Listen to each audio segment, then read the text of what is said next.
Hey, how's it going, everybody?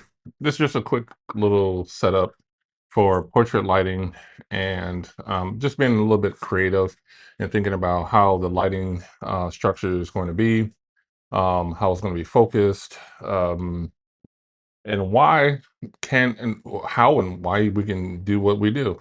Portrait lighting is what I really feel that's when you, as a photographer, you can be a little bit more creative, or you can risk a lot more in your decision making. And this doesn't have to be something that's an absolute. So I'm using a scrim lighting, and I'm using two beauty dishes for to light it, and I'm using a uh, my bounce boards on black, and I put a little bit of carpet to not have any bounce come from below. I have a brown chair, so I'm creating a very dark lighting scenario. So I'm gonna walk through the first one piece of it, and then we'll come and see the rest of it. Let's go ahead and let me find that one with two cameras on it, so you guys can see the actual uh, my main camera with the actual shots as well. I got so many cameras up in here. That's that one. That's not one. So we're gonna go to this one, and I'm gonna open up the aperture for this camera so you can see what it looks like. All right, so as you can see, sorry for I just opened up the aperture because it's very dark in here. For the second camera, so you can see how the setup is. You have two stanchions on the far right side. Those are the two beauty dishes. One's in the back, one's in the front. Then you have the scrim that's cutting the light from the back. Both beauty dishes have grids on them. Yes, these are strobe, so they will have, the strobe power, not just a continuous lighting, though they can do that. You have the camera in front, the chair, the rug on the bottom. So I just want you guys to see that real quick. That way, we don't have to worry about that when we're looking at the shots here. So, but this is, we're going to see the shots come through here. You're not gonna see me too much, but you'll see the shots, and I'll be talking, so that way you can kind of see what I'm talking about on this level. Take a drink of my drink. Mm. A Red Bull gives you wings. All right, let's go to the shots. So I have the backlight on first, and I want you guys to think about this. If this scrim was kind of like this light's coming back to you this way, how do you want that to feel on you? Um, so I'm gonna have you see this shot come through, and you can see how the negative feel of that shot, the negative feel of the lighting, the negative feel of it just kissing across my shoulder on this side here.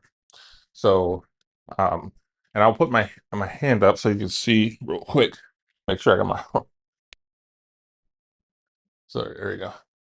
So it's on this side, that side of me coming through. So I'm gonna turn this front light on to join them, and maybe turn that one back on.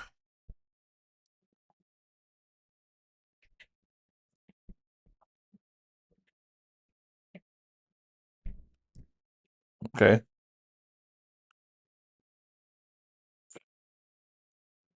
So we'll have the front one come in to join, and give it um, con- some concentration in how it's delivering itself to you, and just this this kind of it's still you still kind of have this darkness of in itself the story telling type of lighting.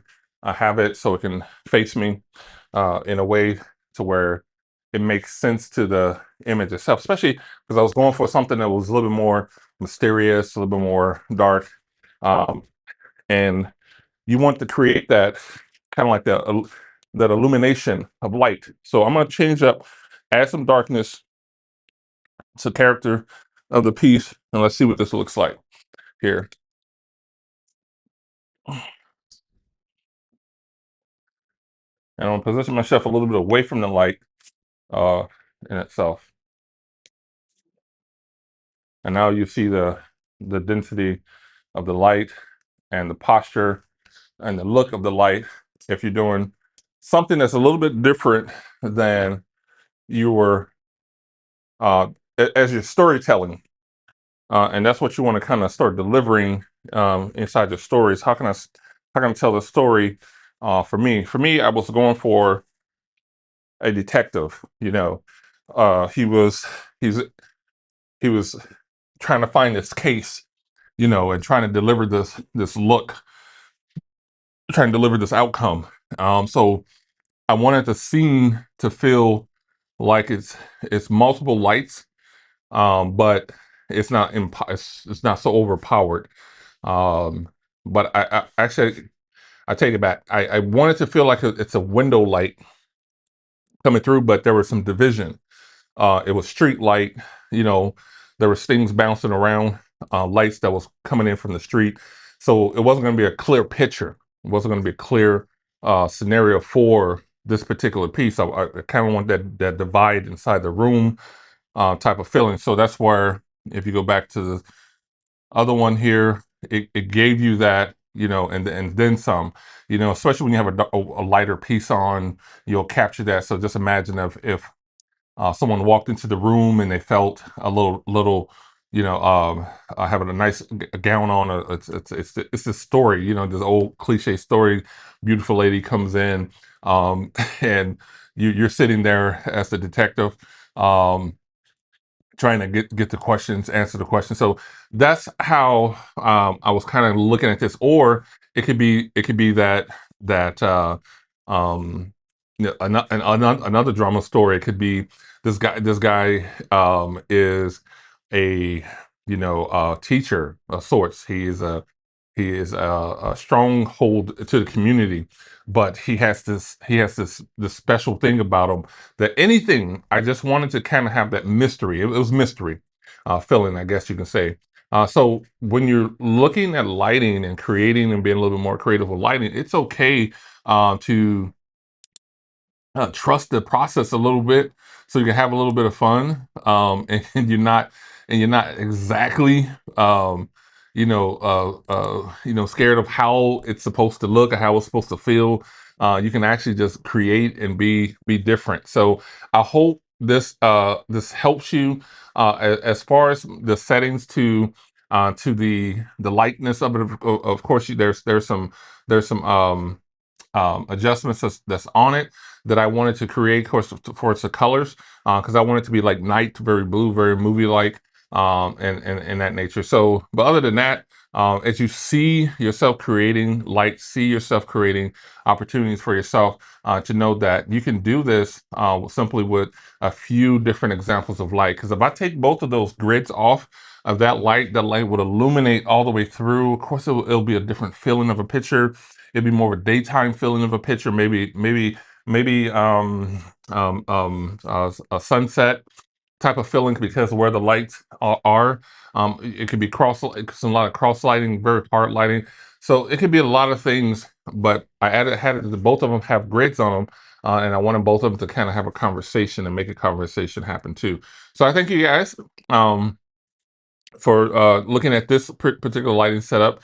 And if you guys want to kind of mimic that, you don't need this whole setup. You can take it from me, find out what works for you. You can take an 8-inch grids, or we have a mini 8-inch grids on a singular modifiers for 8 inches. You can do it with those. You can do it with all a multitude of things. So strip bank boxes, things like that. Try it out and see how you feel about the light coming in and coming out from that. So, but I thank you guys again for joining me. My name is Antwyone. You know what I do when I do it. So, man, I appreciate you guys, man, and I'll see you next time.